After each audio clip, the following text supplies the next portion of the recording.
Sir, I think you might be in the wrong seat. First class is for premium passengers only. The voice was polite, but sharp enough to cut. The flight attendant's smile didn't reach her eyes as she gestured to the boarding pass in the elderly man's trembling hand. He looked down, adjusting his glasses. "This says 2A, he said softly. His voice was steady, but tired. The kind of tired that didn't come from age, but from years. "Yes," the attendant said quickly, "but this is first class and maybe someone at the gate made a mistake." Whispers began to ripple down the aisle. A few business-class passengers glanced up from their phones and lattes. The man stood slowly, clutching a folded navy cap marked with faded embroidery, U.S. Marine Corps, retired. He wore a blazer 2 sizes too big and shoes polished so bright they nearly reflected the cabin lights. Another attendant approached, whispering something discreetly. Still, the older man remained standing. He didn't argue. He simply nodded and gathered his coat. But a passenger in 1C spoke under his breath. "Figures. Some people will do anything for an upgrade these days." And that's when the cockpit door opened. The pilot stepped out, tall, clean-cut, eyes sharp as a knife. He scanned the cabin once and walked straight toward the older man without a word.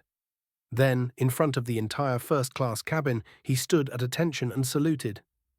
"Permission to speak freely, sir?" the pilot asked, voice suddenly thick with emotion. The older man blinked, confused. "Go ahead. I know who you are. Colonel Davis, 3rd Recon Battalion. You pulled my father out of a firefight in Fallujah. Saved his life. I've seen your photo in my home since I was 8.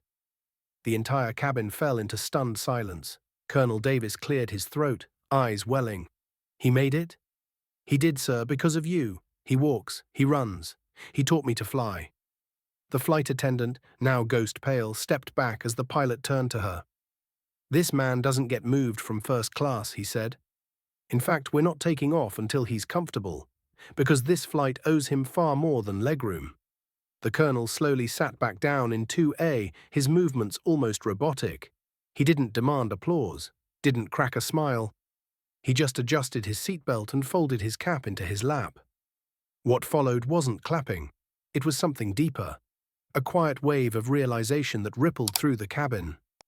One by one, passengers who had barely glanced his way now leaned forward. Some nodded. One younger man placed his phone down and whispered, "Thank you for your service." Even the man in 1C, who'd made the snide comment earlier, shifted uncomfortably and couldn't meet his eyes.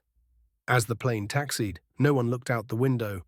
All eyes were on the man who had walked into first class unnoticed, and now sat like a living statue of sacrifice. Halfway through the flight, the pilot returned with a small envelope. "My dad told me if I ever met you, I should give you this," he said, handing it to the colonel. Inside was an old photograph. A younger version of the pilot's father, wounded but smiling, with a bloody arm draped around the shoulders of a younger Colonel Davis. On the back, in worn handwriting, "You carried me out. Now I carry your story." The colonel held the photo for a long time. His fingers trembled as he put it into his pocket like it was more valuable than gold. When the plane landed, no one stood up right away. They waited, each passenger giving the colonel space as he stepped into the aisle.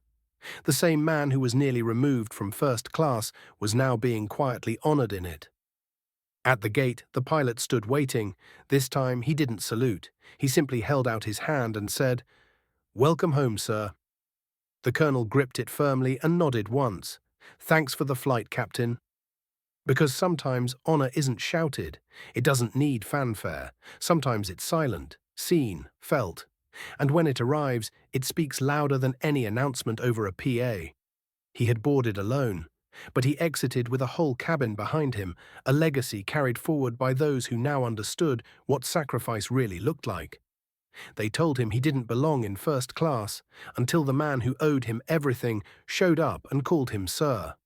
Before we wrap up the story, let us know in the comments. Where are you watching from? We'd love to hear. If this story moved you, don't forget to like, share your thoughts in the comments, and hit that subscribe button.